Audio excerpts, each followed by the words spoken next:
എത്ര നാളായി നിനക്ക് ഞാൻ വെള്ളവും വളവും തരുന്നു. നിനക്കൊന്ന് കുലച്ചാലെന്താ?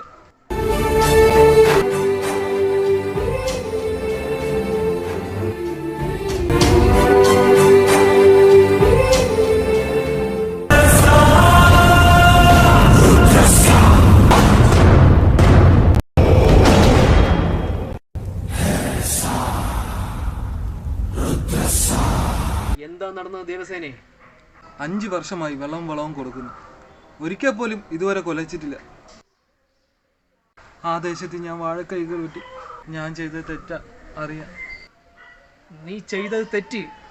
5 വർഷം കാത്തിരുന്നിട്ടും കുലയ്ക്കാത്ത വാഴയുടെ കൈകളല്ല വെട്ടേണ്ടത്. തല